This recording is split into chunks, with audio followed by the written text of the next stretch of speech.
Hey guys, welcome to another episode of The Rebellion. Again, thank you for bearing with us going on late. It's just been plus 100 degrees here in the Antelope Valley in the north part of LA County for about a week. Finally, happily, it's starting to decrease, but unfortunately, we now have a series of some really horrible wildfires. 20,000 plus acres over in Cherry Valley area, near Apple Valley, near Hesperia, San Bernardino County. There's a couple more over here, Chatsworth. One just sprung up just south of where we are on the 14 freeway down there in Newhall. Yeah. So yeah, it's bad. This is fire season. Always has been here in California, but lately, with the amount of incredibly hot, dry winds pushing it, it's just it's a nightmare. So we're going to try and put as much of a positive spin on things today as we can. We'd like to give you guys as much advice as possible, but we know everyone's just been having kind of a really rough week. We ourselves have, and we just want to give you guys something chipper to think about, some fun things to do, as well as talking on a few subjects about the things that are going on right now. We can talk a little bit about, we'll talk about things, but, I'm going to try to, ask me questions, and we'll try to break it up so that it's not just, just bad news. Because there's a lot of good news. Like I said, cannabis provides 73% protection from COVID, according to the studies that have come out. And you have to have at least some THC in it. CBD also does a lot of healing by itself, but if you really want the receptors to be blocked, you want to use cannabis and an edible or something like that. You don't need to, it's not about getting high. It's about being protected and keeping your inflammation down and a lot of different things, like that here. So basically, as we were saying, guys, we've got these things called cytokine storms, and cytokines are what your body produces as an immune response. Yeah. But when they go into overdrive, it shuts you down. And apparently what both CBD and THC do is really help your body mitigate that cytokine storm coming down. Yeah. So, CBD is popping up all over the world now in terms of markets, acquisitions. In terms of people who are looking for stocks, I highly recommend it. Yeah. Unfortunately, I really don't have two nickels served together, so I'm definitely not in the investing mode right now. But if I did, I would be investing very heavily in CBD products. Hey guys, stocks. Post a comment so that we can see if we can see comments today. Yeah, so I have it upright, so I'm hoping we can see some comments. So if you're there, post a sticker or something so I can see if hopefully I can see you. Man, I'm terrible. I apologize. But, it's pretty restless, sleepless nights here. So there's a lot of smoke coming up here. Yeah. A lot, people have evacuated down there. But there was a weird backpedaling by WHO. The United Kingdom has always been very reticent when it comes to cannabis. Yeah. Understandably so. That's their prerogative. So when they are looking at other places like they're being kind of slow on the draw, it's a bad thing. And what happened was the WHO, the World Health Organization, just recently updated cannabis CBD status to a narcotic, which is beyond ridiculous. I mean, it's literally the legislation terminology from 1960. So you're looking at a very, very, very old mode of looking at stuff here. Yeah.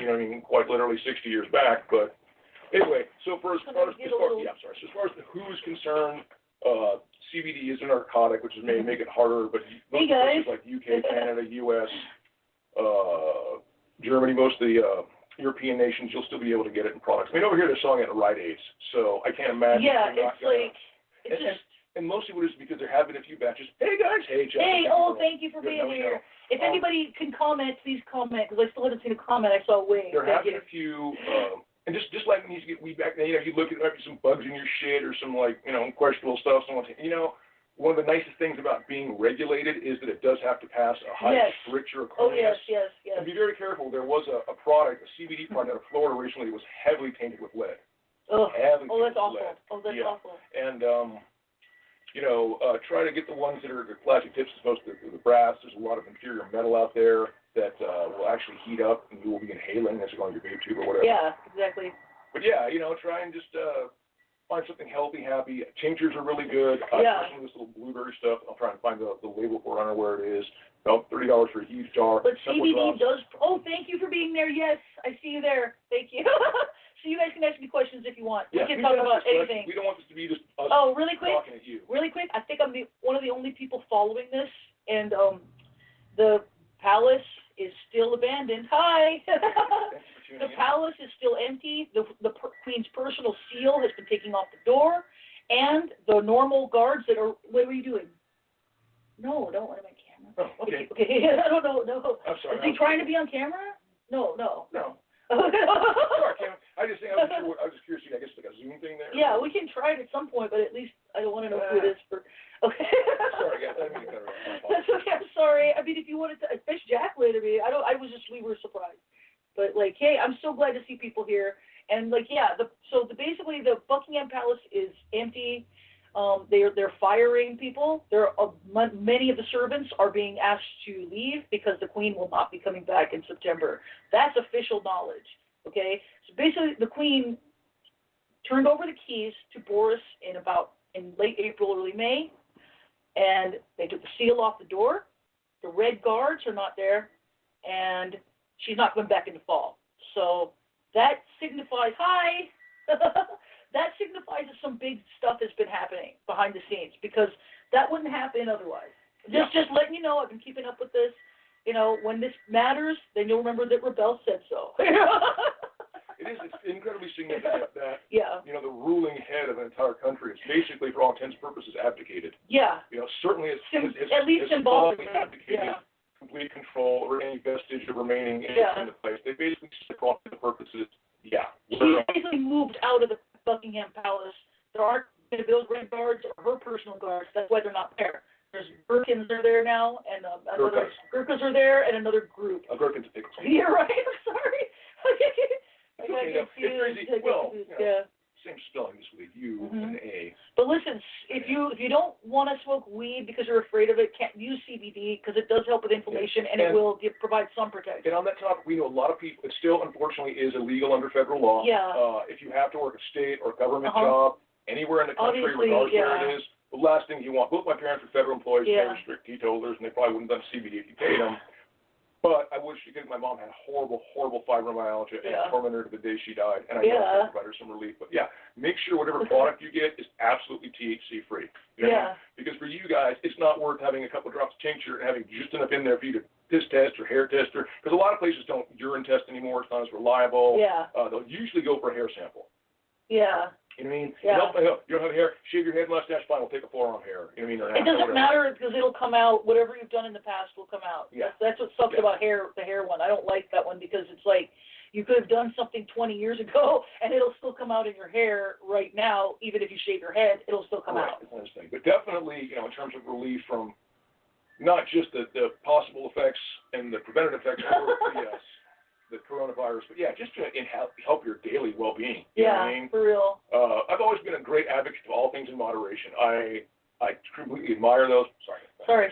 I completely admire all those who straight edge it. I've done it for a while too, and if that works for you, that's what you should do, and don't let anyone tell you differently. Yeah, of course. Conversely, if you grew up in a regular kind of family where your dad had a beer with his barbecue on Fridays and stuff, that's kind of not just your culture, it's sort of your own genetic memory too. You know what I mean? And you need, and especially times like these, when we're not getting in groups, when we're not doing the normal social things, when we're not interacting with our friends and our neighbors as much as possible, it's really important to have what I would call like little mini. What are you doing here? I'm just trying to. They can see you. Okay, I'm trying to invite some people because we don't have enough people. Anyway, have a little mini barbecue. Tell your neighbors, look, man, you can't come over here, I can't come over there, but I'm going to barbecue in my backyard. Maybe you have one over there, and we'll, clean glasses symbolically and stuff like that. Because honestly, we are feeling all too isolated, too insulated, too remote. Yeah. And that's what helps. And don't forget, the whole point of this country, okay, and what makes it great is the idea of e pluribus unum, out of many one, okay? Yeah. We're supposed to be a united whole of many disparate peoples. That's the whole point of this damn country, okay, is that we are black and white and brown and yellow and red. And even though it's a goofy experiment and it's doing as well as it could, it's really one of the few places on Earth where it was set up with the idea, albeit by a bunch of white guys who didn't see how it was going to pan out maybe, that all men really are created equal, and we would like to get to that point. And regardless of how they felt about it then, we all know how we feel about it now, and that's what we have to do. We need to come together. We need to make peace with people that we might not necessarily think we could make peace with. Exactly. You'd be surprised. I actually recommend a great guy. I really like this guy. I've been following him. I'm not sure his name is. It's called Black Dragon TV. Oh, yeah. He's a really cool biker, I think, out of Texas or North Carolina. He's an African-American biker. And his bike club, I think, is called Black Sabbath MC. Yeah. You know what I mean? Yeah, that's what it sounds like. Yeah. I think that's what he said. I don't think it's Black Dragons MC. I think it's Black Sabbath MC, but his site is called Black Dragons MC, whatever. He's just a really cool guy. And, again, he's the person that you might think would be kind of, this way or that way in terms of his own personal predilections and thoughts, but he's a very, very genuinely open, fair-minded, both sides of the equation kind of guy. I really respect that. I really dig him for it. Hey. And, that's kind of what I wish more of us would have that sense of, like, look, man, I don't care who you are, how you look originally. Yeah. I'm going to judge you by your attitude and your behavior. Because let's face it, any given day you might be in a three-piece suit or you might be wearing what I'm wearing. You can't always choose your apparel given the situation. But what you can always choose is your mien and your mannerisms and your attitude. And that's what I was raised with. It does not matter what one wears. It matters how you carry yourself, how you present yourself, and how you relate to other human beings. Yeah. And so much of what they're doing now is this divide and conquer thing, to factionalize us, to pit it against each other, to say, I'm this group and you're this group, and there's this subgroup of that subgroup. That's what they want. They want to divide us. But the truth is, it's everyone who receives an injustice, it affects all of us. Yeah. Okay. Heavily centralized societies are the easiest to fall, and especially if those societies are heavily centralized, but not at a social level of neighbor to neighbor. Yeah. That's like here where I live, people barely talk to each other. And I know a lot of people are like living in communities where you know each other and where you're friends, but that's not Southern California. Southern California is honestly about as bad as you probably think it is. LA County. LA County has always been very, well, I shouldn't say always, okay, that's a misnomer. Up until about the 60s, 70s, especially if you look at old footage like the San Fernando Valley and car clubs and stuff like that, people got along relatively well. There was always going to be racial tension. I'm not going to lie about that, and certainly there were coded areas. But even Mexican American guys and American guys all used to get along to car clubs. There's an old thing of these guys from the Valley Angels car club, right? And when they got in a tiff with another car club, they didn't brawl. They played football. They literally played a football game against the other guys, right, for money. For beer and car, you all put your money, whatever side won, you got the money. You know what I mean? If you want to put your boobies up, I will absolutely judge them. But you're gonna have to post them on my timeline, and if you're a dude, then you better post something other than boobies because you're just being a pussy. Okay? Wait, who are you talking to? This fucking dude wants to know if I would judge his boobies. Oh, Kemek? Yeah. So I'm like, okay. Hey, dude, look, man, this is a serious channel for serious people trying to do serious stuff. Yeah, that's for the sex. That's the sex channel. That's what I was. Man. That's why I was advertised doing that because I'm advertising the other show. This is the Rebellion. I get it, man. This is the other show. I get it. It's fine. The wrong one. That's fine. Well, yeah, we're not into body shaming or body judging. It's just it's not about that. 100-degree heat, man. So if I could be naked here, I would be, but I can't. But I can't. Facebook will punish me. Anyway, so just try to, if you see some people, especially a time when we're all so scared and we're all so reluctant to be with anybody, and we're all so like, hey, waving.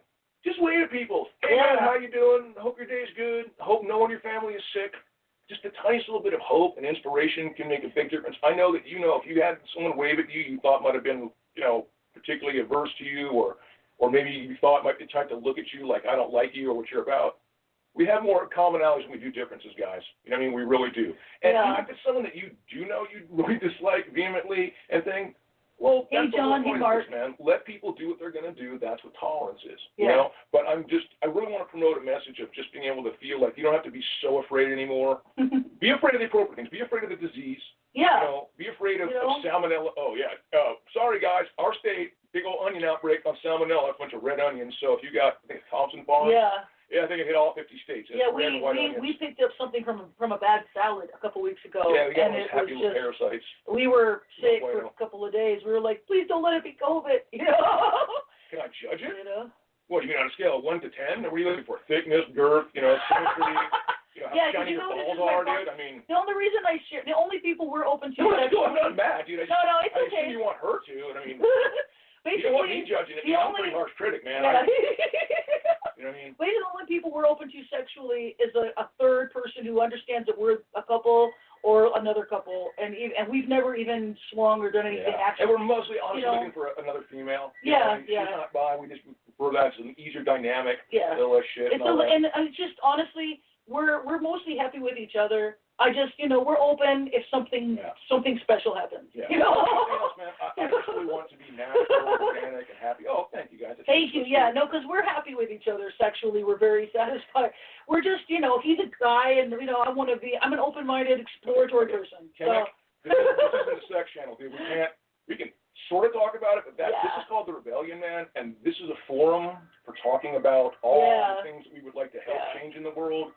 Again, we say rebellion, we're not like, rebellion against toilet training, Charlie Manson shit. Yeah. It's standing up for what you believe to be right. That's right. And that's what people are doing. They're marching out and saying, this is our constitutionally enshrined right to protest what we feel to be incorrect, immoral, evil, unjust, whatever thing you want to put on it. We don't, as people, feel that this represents us or our values, and therefore we're protesting it. And real quick, nobody likes wearing masks, okay? It does feel stifling. But the fact is, they don't want you wearing masks either. They want you to have if you're a Caucasian and male especially, facial recognition it can target you 100%. The only thing that'll protect you is that mask. They don't want you to wear a mask. They want to know where and you can leave your phone at home. If you're like me, you're smart, get yourself a phone that's hacked and it isn't attached to a network. Because then it only works on Wi-Fi, and it's possible. It's hacked and only works on. I mean, it's like broken into. Like you can buy like those broken into phones. She means jailbroken phones on eBay and stuff. Get something like that, and it'll and then you're not going to be. You don't have to worry about. Listen, I actually used to be in a UFO support group, and I don't like being followed, so this is why I did that for myself because. Long story short, what she's trying to say, guys, is that every time you take your phone, it's tracking you. They're walking. Whether it's on or off, data usage, Wi-Fi, that thing can be literally unplugged, turned off, put in your pocket, and you're still trackable. Yeah. So it's like if you have a phone like mine, they can't. Now, again, if you live in a very rural, there's a sweet little girl, I think Giovanna Gia, just saw a thing. After 9 days, thank God, up in Washington, they found her. Her car ran out of gas. She went wandering around the roads. Oh my God! Thank God they found her. Thank God they found her. There's areas where you're not going to get searched anyway. So if you're that kind of person, take your damn phone with you. Don't worry about being tracked or being lost. But if you live like we do in the middle of a humongous desert where there's like all kinds of agencies and aerospace and whatnot, and you might want to just leave the phone at home if you're taking a trip around the corner, just so they can't get such a constantly established pattern of who you are and where you're going and what you're doing. Not that you should be afraid or have anything to fear, but it's your right as American citizens, your privacy to say you don't need to know everything about me if I'm not doing anything wrong. Yeah, exactly. If I'm doing something wrong, by all means. Yeah, because honestly, that used to be an American value was privacy. That people didn't know where you were going. You could do what you wanted. You had privacy. It was a big deal. And the loss of it is a huge deal.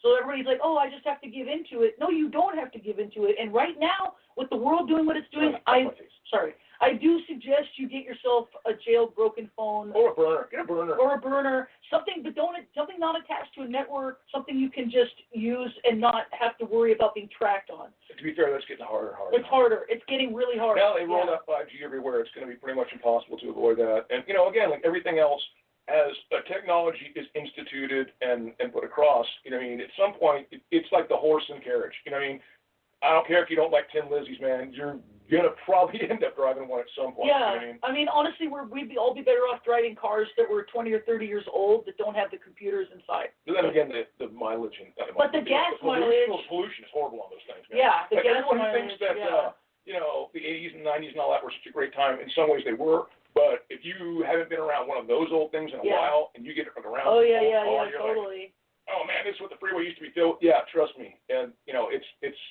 it's a blessing to have much more efficient vehicles. Because I'm a gearhead. I love cars. I always have. NASCAR fanatic, F1 fanatic, all that.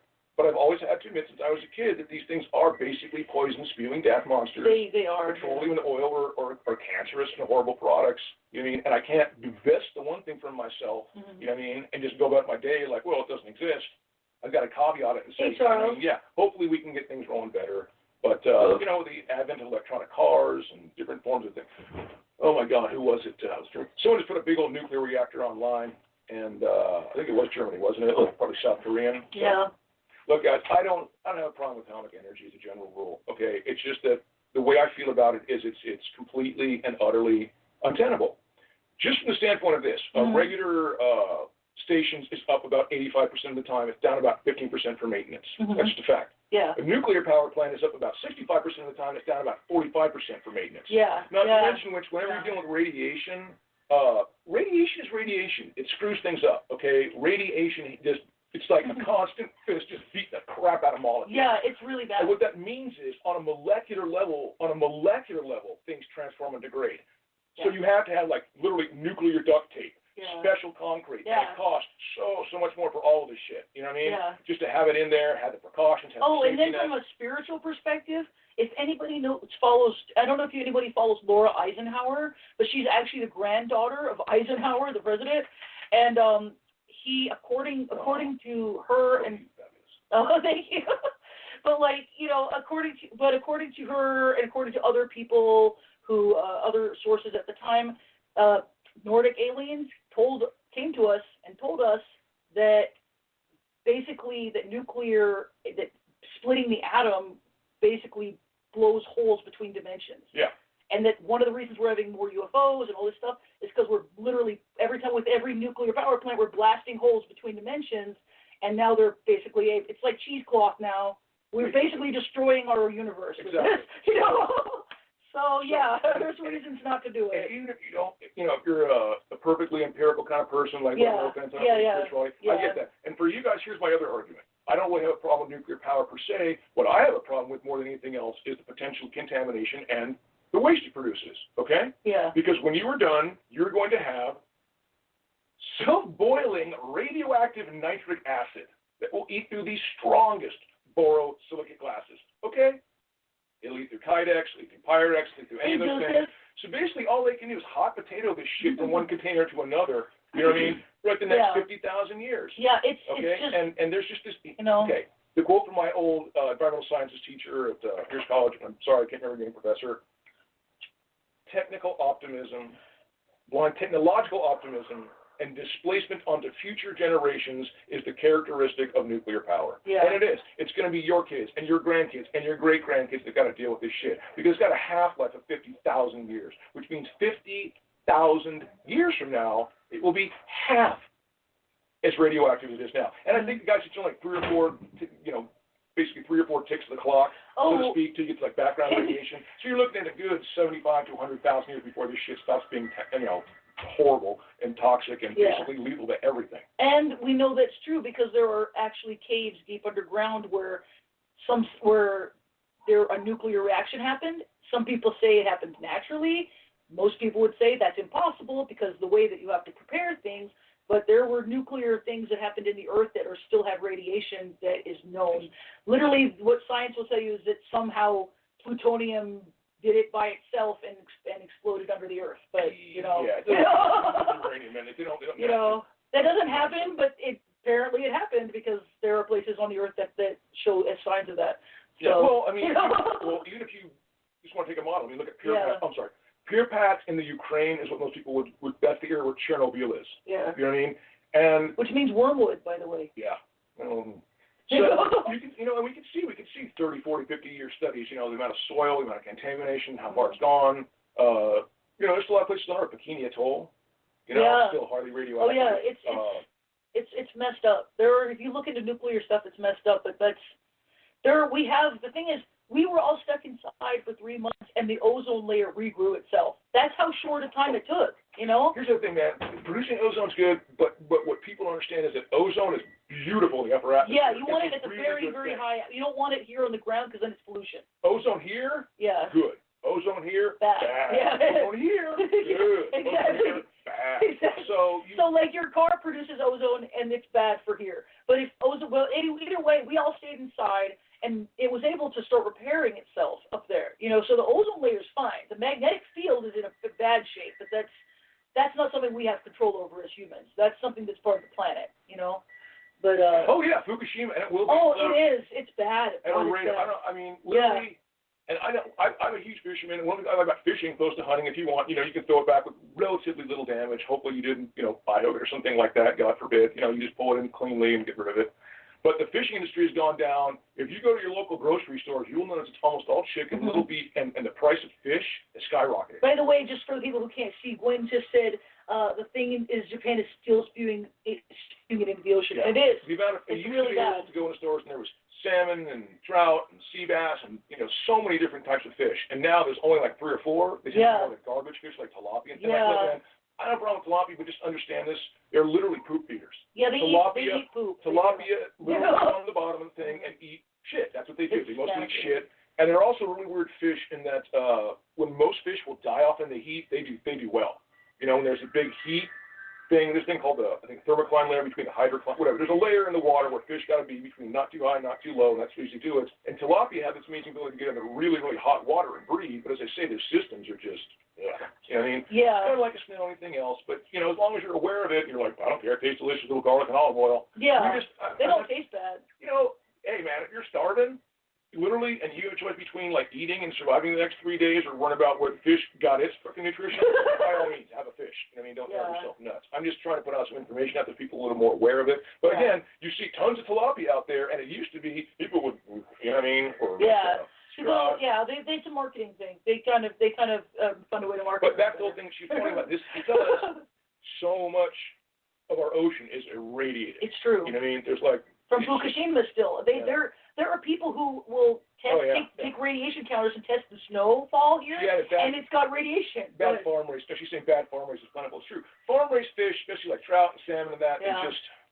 I mean, they're edible and they're viable in that sense. It's not that they're bad for you, but it's not. They're not as good. They're not healthy. They're genetically, they're really inbred. Well, the thing is, humans have a lot of experience at farming animals on land, but we don't have much experience with farming fish.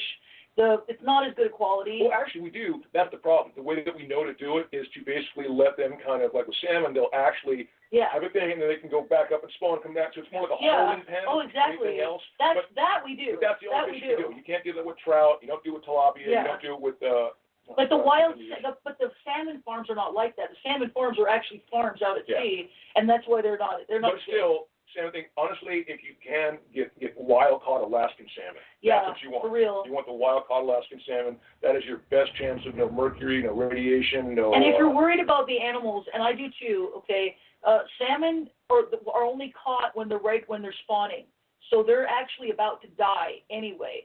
The only thing they want is to reproduce in the place where they did, and we make sure they do, and we harvest the meat so that it doesn't go to waste. Because bears won't eat all of it. Bears will just let it sit there. Bears will, ironically, and I've seen them do it from a pretty good distance, obviously. You know, I mean, we're not in the wild. I don't get close to wild animals. Yeah, you shouldn't get close to a bear. They're actually dangerous. But they are. They will actually just eat the skin. Yeah, they like the fat. They'll get the thing, they'll rip the skin off, and chuck the fish back in there. They'll leave the meat. It'll be piles and piles of it. You know, like I said, I don't go near it, but a couple of times, me and my buddies, when we're here, we'd watch the thing, and you go downstream and surf bear chews, but fillet it, put it on a fire, man. As far as the animal goes, the animal is benefiting from us harvesting it because it's guaranteed to spawn in the right place, and like I said, nothing goes to waste. It's actually salmon is one thing you can eat and not feel too bad about it because that salmon was at the end of its natural life cycle anyway. Yeah, you got it, it's about to die. And it really just wants to spawn. That's all it wants to do at that point, and we're really helping them, actually, so it's beneficial. We scrambled over for a while, and we went to bunch of dams, and then the dams were messed up. Well, that's why they put fish ladders. You guys have never seen those cool little things? So they can leap up the dam. They do that. Yeah, I've seen that. That's neat. Yep. But, there's all kinds of ways to live in harmony. Hey! Koroshino Santon. Man, good to see you, hero. I miss you, brother. I hope you and your family are well. Koroshino Santo is one of my oldest, dearest, most honored friends. Oh, I had no idea. I don't think the man has a dishonorable bone in his body. Aw. I salute you as a warrior and brother. And, man, I miss you more than words can say. It's so good to have you tuning in, man. I hope you're very, very well. Yeah, that's awesome. I'm so glad. That's great. Yeah, good to see you, man. No, but there's, we have technology that can replace the vehicles we have now, so that that would be very viable, even if we all just drove plug-in hybrids, and then the city people could have solar powered things that went maybe 50 or 60 miles an hour. That would maintain what we've done with the ozone layer by staying inside, and we wouldn't have to stay inside. If we had wind power on houses and solar power on businesses and stuff, we wouldn't have to worry about the oil and the energy that goes to that.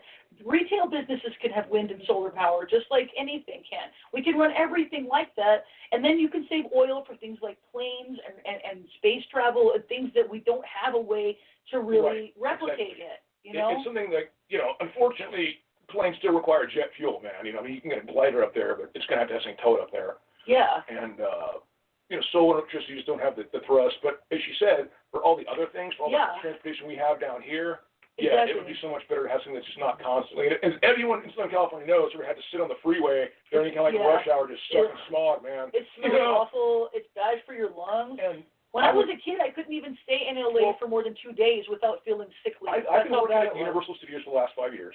Not for the past 6 months, though, obviously, with, basically about the past 5 years before that. And I stay in Antelope Valley. And I drove down there every day that I worked. Tried to carpool, but the thing is, we have a train. Yeah. We have a metro link that actually runs. Yeah. But in order to take it, I have to go from here all the way to downtown LA. Yeah. And then double back. Yeah, it takes it takes an extra hour. It takes an extra hour to get to work. And not only is it longer, it's way more expensive. And that's a double bind right there, because the whole point of public transportation is it should be cheaper and more efficient. Yeah. Because people are not going to use it. Now, where I grew up in Maryland, the metro, the Red Line, I grew up in a place called Grosvenor Park, and literally right as we were leaving, the metro, the stop right there. Like I would walk out my front door of my building, walk across a nice little grassy sward, down a hill, and I'm on the metro. Just like that. And this is an area of D.C. where you have consuls, ambassadors, diplomats, aerospace, military. Mm-hmm. You have tons of people. And, the Beltway in D.C. has gotten to be a whole bunch like this thing. And they put this in. And it's a beautiful system. It runs everywhere. It's neat, it's clean, it's efficient, And people take it even though they have cars because it's just easier and cheaper. Conversely, as I say out here, if you want to take the metro, I think I'd be spending $30 or $40 a ticket. It's really the only way I could afford it was when I worked at Universal. They would give package deals, to pay for it, and literally it was like a huge discount, like 50%. It's the only way I could have even ever afforded it, and even then, it takes an hour out of your way. Right. As I said, Oh yeah. Oh God, my goodness. Yeah, it's when I was a kid. Literally, I live in Antelope Valley, and the air was always very nice up here, actually. And my mom had sisters in LA, and she'd take us down. We'd stay for the weekend. I'd always start feeling sickly because it was smoggy back then. My mom, the family comes from San Bernardino, which is where I was born with my sister. And when we go out there, it was no joke. Mm-hmm. You could literally probably get a knife and cut a brick out of that thing and build a house out of it. I mean, you would watch the haze, like this brown band, go down across the horizon, and you suddenly feel your eyes start to kind of water and tear back your throat. Just pull over, get some water or some coffee, the thing. Yeah, and where you're at, Gwen, in Long Beach, some people know this, also Signal Hill. Yeah. For like the 20s, 30s, and 40s were massive oil derricks. There was a lot of oil pumped out of the ground all on there, and a lot of it still is toxified. Mm-hmm. A lot of the properties that were built over. They weren't allowed to build residential constructions. They built commercial construction. Then when a time had passed, they built residential over that. But a lot of that ground is still really saturated with some seriously toxic stuff. Yeah, a lot of people don't know that a lot of the property in the San Fernando Valley, in the really ritzy part, south of Ventura Boulevard, but basically west of about like Winnetka, radon. Yeah. Filled with radon. Actually, let me add some spiritual stuff to this, to give you a little color, because here's some stuff about LA that I found out that I thought was shocking. First of all, the Native Americans that were living in LA were exactly like people in LA now, because the ancient people, like the Spanish who came through here, said that they were fucking drunks and gamblers and you just basically like fucked up scummy people. And I'm like, fucked up people have always lived in LA, forever. First of all, it's got a bad fucked up energy in it, I have a good friend that's of the Salinas tribe. They're the only people they said that about. Yeah. As far as Native Americans, just LA. And it's not like it was specific to one tribe, like it was Salinas or Chinook or this. It was kind of like the rejects from every tribe, the renegades, people that didn't get along, that kind of tended to congregate around here. It's just so LA, by the way. And there's another one that's really weird. There's a street called Laurel Canyon. It's pretty famous. And, God, Laurel Canyon's hard as hell, guys. Yeah, and it's like they found skulls from an ancient people buried there, and the skulls have horns. They're natural horns. They're real horns. You're gonna have a real hard time. You can look it up online. Don't believe me, but look it up. There are a few real horn skulls. There are even a few people in rural China who weirdly will grow a horn. I know that sounds weird. It's like a mutation thing. It's not like they're monsters or anything. I'm not saying that. Yeah. They're just people who have a mutation. But like these people, there were horned skulls that they find once in a while. I don't know how they got horned. I don't know what happened. But I know that we basically, in our modern time, nobody has a very happy view of people with horns.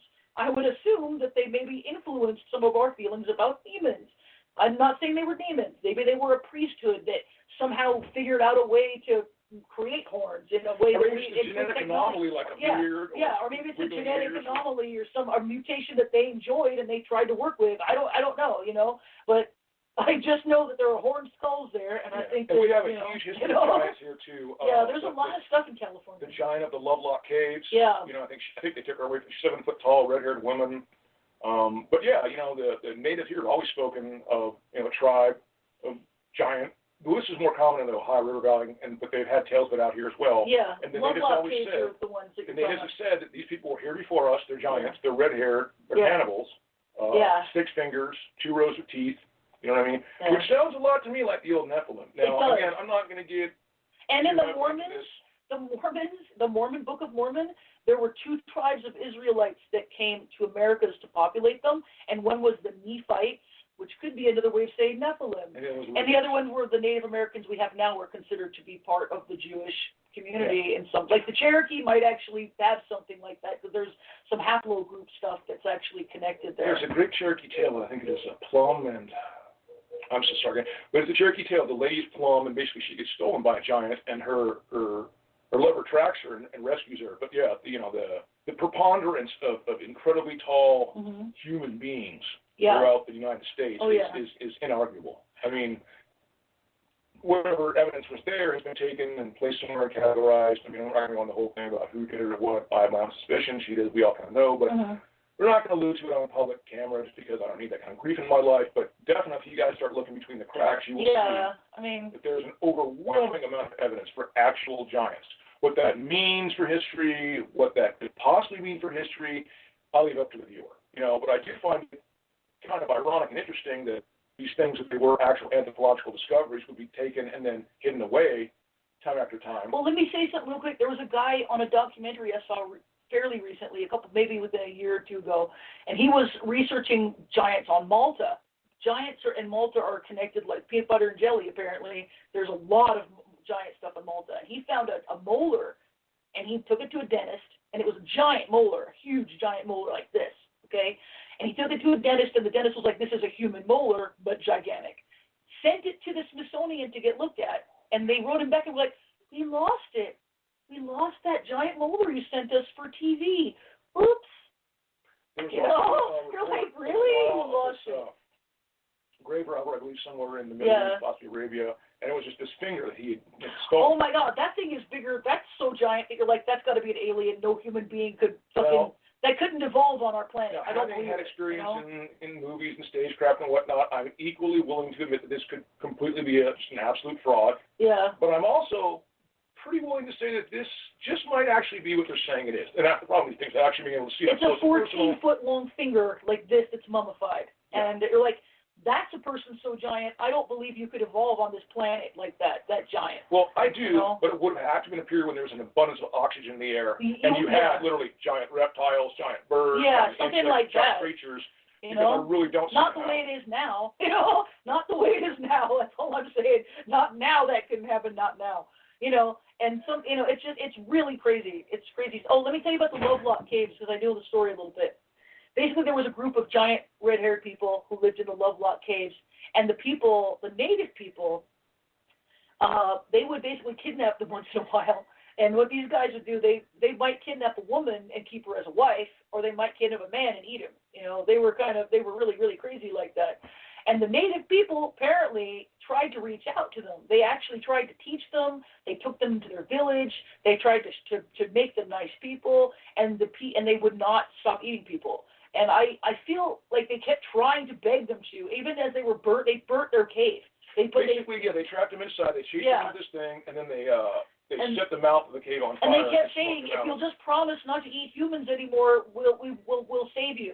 And I don't think this is true, but I think they have a belief that they need the energy of a human being and that they can't survive without it. No. I think they have a cultural belief that that's true because otherwise why would they kill themselves? And again, these are all pretty far in the past events. 20, 30, this is 40, like 50, 60. a few hundred years ago. And again, I know I'm stepping on some serious landmine here.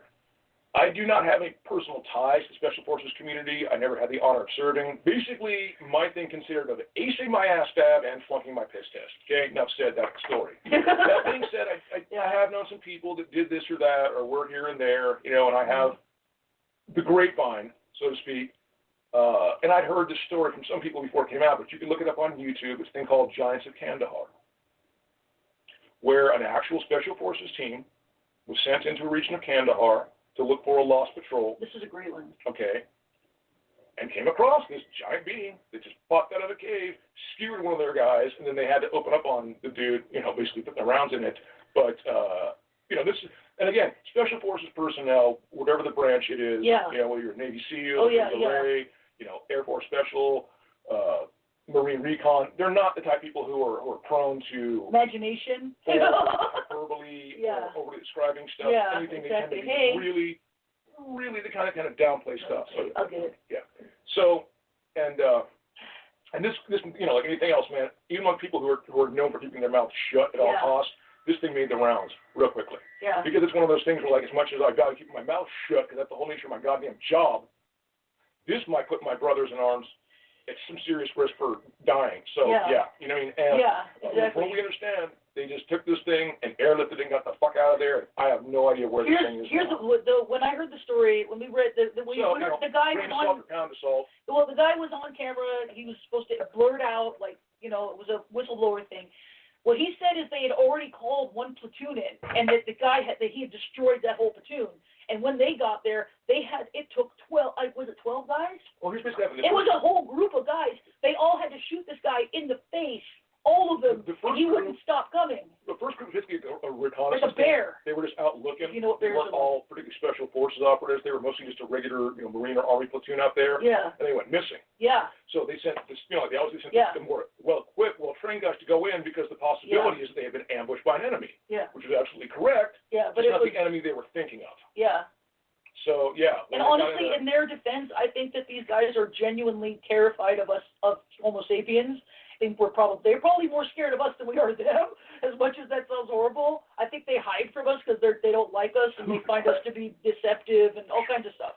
I don't think they're monsters exactly. I think that they're maybe they have what we would consider a mental illness, but for them is normal. Okay, I know that sounds crazy, but they're just clearly another form of human of some kind. Well, whatever created them, I don't know. Okay, but like I have compassion for things, you know. I don't want to speculate or get all biblical on this stuff, but again, if you guys want to look up the Nephilim and the lineage of that, there's some great channels that tell you about it. Here's an interesting little thing on that, real quickly. There was an ancient species of human called Homo heidelbergensis, which had brains as large as we do now. And they lived, sorry guys, they lived 700,000 years ago, which scientists now said Venus was actually habitable 700,000 years ago. So, and there's a weird genetic thing. Oh, he's just saying he's working, that's all. Oh, okay, cool. Hey. But like, there's a weird genetic connection between Homo heidelbergensis and Denisovian and Neanderthal. Okay? Denisovians were a very large, Homo heidelbergensis were about 7 foot tall. Okay? At certain points in history, they were around 7 foot tall. Like, for about 50,000 years, they were, say. And then the Denisovians are even larger than that. And they are often found living with Neanderthals, you know, cohabitating with them and intermarrying with them. I have a thought that the Denisovians could be the combination of a Homo heidelbergensis and a Neanderthal. And what we're seeing is a Nephilim, because they're different species and it's creating mental illnesses, you know, that are serious, you know, serious enough that they're dangerous. And these might be the descendants of that or something along those lines, you know. And that's the great thing about scientific anthropology is for every answer you get more questions. Yeah, it's a continuous process. You know. Oh, you don't have to apologize. Hey, nobody out there has to apologize to us for a damn thing. Not coming on, not showing off, whatever. I was just talking in her phone out of power. It's so sweet. But, yeah, guys, we get it. You know, it's really tough time. That's the other message I want to give hope. Mm-hmm. Please be good to yourselves. Yeah. Okay, at this time, whatever, you know, self-doubt or grief or loathing you might have, I truly ask you to make peace with yourself and let it go, because you're all good people. Whatever you might have done that wasn't good, you know, I'm sure you're repentant for it and don't want to do it anymore. And a lot of the things we do, again, you know, it is a very Machiavellian world, unfortunately. There's things that you want to do. Mm-hmm. You know, that's a great problem with humanity, the dichotomy between the way things should be Yeah. and the way things are. Yeah. You know, what we would love to do and what we have to do. Have you ever heard Black Star, the song Black Star by David Bowie? Listen to every lyric, because he says stuff like that. Just try to forgive yourself some time. It's hot. Yeah. There's a deadly virus rampaging. People are out of work. People are tense. People are scared. Yeah. People are literally losing loved ones in droves. There's so much negative energy. There's so much pain and terror and anger.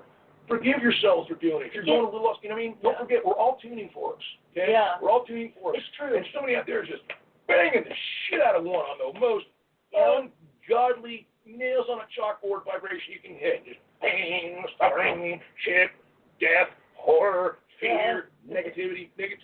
So if you start feeling it, don't begrudge yourself. They want you to. They're trying to drive you crazy. The horrible, evil powers that be that worship darkness, that worship evil, that worship misery, that literally live hating themselves and all life, that only exist to destroy themselves and others, are trying to drive you fucking nuts. Don't let them. Pity them, forgive them. The biggest thing they're trying to do is to prove that we can't rule ourselves. Exactly. And when we go out and riot, we prove it right. I'm sorry to say that. Yeah. It's not going to be just Black Lives Matter soon. It's going to be other people, because everybody's going to start hurting soon. And as soon as you personally start hurting, that's when people start rioting, you know? Yeah. And it's like, it's going to be really hard. And this is like, we got to stick together, and we got to help each other. Everybody we got to help. The Black people need help, because this is real. We need to help the Hong Kongers. They're waving our flag and saying freedom, but we don't have freedom anymore. We need to fight for our freedom too, you know? And we need to worry about the disease. We need to do both, and we need to do both, and that's what's hard. Back in December, But we can do it. back in November, when I was telling people, look, this is going to get bad. It's going to wipe the country. Yeah. It's going to spread. It was kind of like, oh, God, you know, we're again with your doomsayer shit. Yeah, that's you know, how they, I kept telling people, you did. I would sit there in my booth At Universal Studios. And I would, and it was already kind of ghost towny, but I kept seeing it. I literally kept envisioning it I know. empty. Like empty. And I could not figure out why. I couldn't think. I was like, was there an economic collapse? Nothing made sense. And this is the point of how you're going to know when you're having truly prophetic visions, because it won't make sense. And nothing you do in your head will allow you to wrap it around it, simply because the events that need to come to pass to make it make sense have it. I could not understand it. I could not understand it until I saw it. And then when I began to see the coronavirus coming in, then I'm like, knew. oh, now I get it. That's how you knew right away. This place is going to get shut down. It's going to get shut down. I go, it's not only, it's work. And here's the thing, guys. Again, not trying to destroy hope. This is going to get worse before it gets better. Because unfortunately, there's just too many people out there who are too scared, or too sad, or too uneducated, or too mentally ill to be able to understand that you need to wear a mask, you need to go things, and they're going to, unfortunately, spread this. It's going to get bad. It's going to be a lot more death. So this is the time when we've really got to get together as individuals, come together as units, and really pray and help for each other. And I don't care what you pray to, man. I really don't. I'm not trying to advocate this or that. All I'm saying is, if you believe what you're praying to is good, then a good being will be using that to communicate with you. It doesn't matter what you believe. There's going to be a lot more economic hardship. There's going to be a lot more food shortages. There's going to be a lot of stuff. There's going to be lots and lots of people getting really sick and passing away. And that, like I said, we're at a point where everyone's going to be, like to call it, affected. F-E-C-T-E-D, which means that either you yourself have been infected or affected.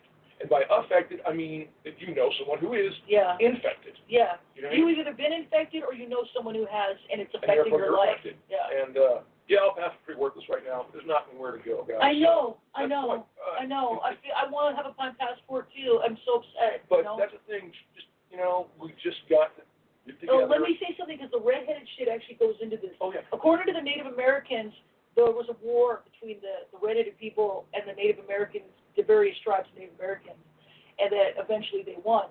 And basically, the way this reality works, it tries to echo itself back. What they're trying to do is create that same situation with black and white people in this country by creating a helter-skelter situation. This is why, listen, just know that black people have been treated with injustice. You can look into it, talk to black people, ask them, support them. Don't support rioting. Don't support that, because that's just making things worse. But support them, support the Hong Kongers, and when it's time for you to have support, you're going to have more support, okay? But basically, all we can do, and I'm grateful, actually, it's not going to be as bad as they want it to be, because plenty of white people standing beside the black people. Otherwise, it would be a helter-skelter. That's what they want. They want a race war, but it's not going to happen, because as bad as we still are, we're still better than that. We've gotten better than that. We are all Americans. We know that. We know that that's our strength. Our diversity is our strength. And as my old buddy Hiroshi knows so well, that was one of the things I loved most about the punk scene back in the day, was incredibly different people. I mean, absolutely disparate to one another. You have a Christian punk next to some goth rocker, next to some new waver. You know, we had people of every color, every religious orientation, every sexual orientation. And that was the thing no one would care, because in one way or another, we were all kind of outcasts because of our beliefs, because of our desire to not continue to feud with one another and polarize each other and pit this group against that group. And, you know what I mean? There was a real nice kind of commonality. And like anything else, there were always other idiots in there. It wasn't like it was just 100%, unified mass of people all getting together. There were a lot of dipshits in there. Yeah. But overall, I really like the friendship and the commonality and the do-it-yourselfness of it. Yeah, do-it-yourself. That's going to be like what we're all going to, like, listen, if we pray and love and don't judge people, try to be as good a person as you can, and you're personally will be carried through this, okay? Even when it gets hard, because it's going to get hard. We're all being tested. I'm being tested too. We're all being tested, and we're all trying to get to another level of consciousness where we can see that this reality is a false reality, okay?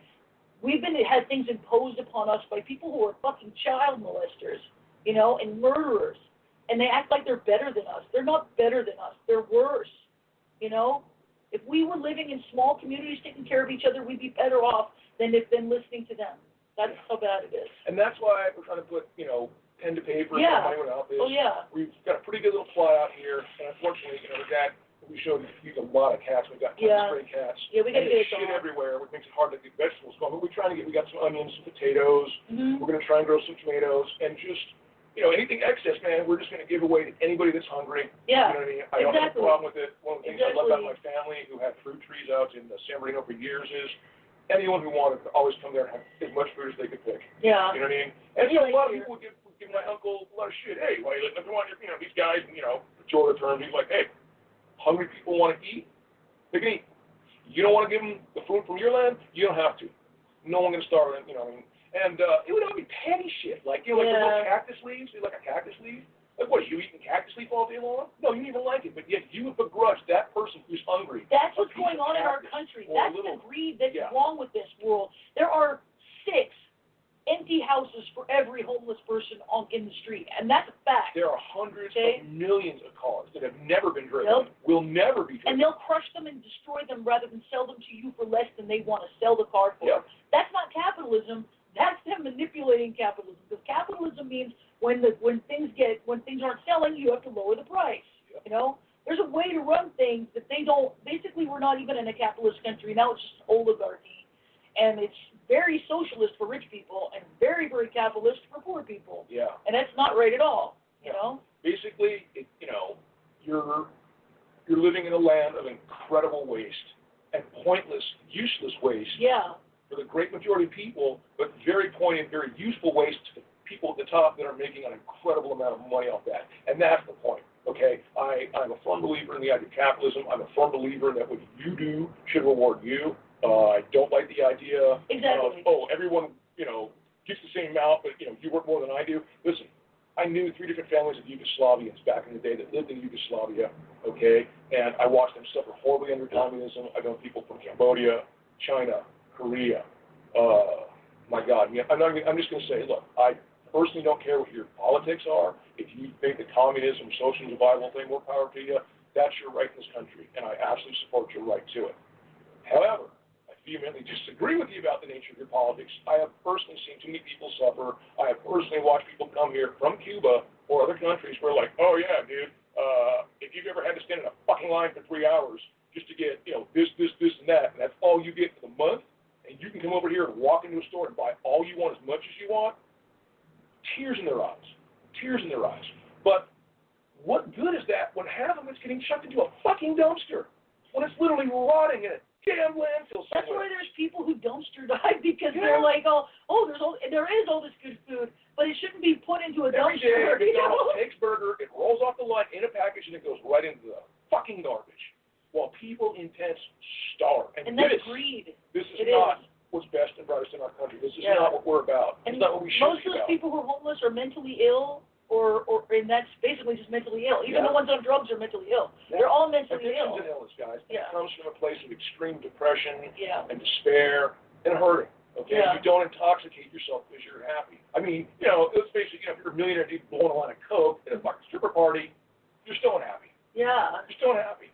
Okay, you're not. You're trying to alter your mindset to such an extent that you just want to get out of it. It's one thing to alter yourself to such an extent that you choose a little more flowing and a little more relaxed. That's perfectly acceptable. So many people are really trying to get out of their head. I know I used to. I just wanted to get blotto. That's all I wanted to do. I just want to numb this shit so I can't feel the horrible pain that I've been bearing for so long.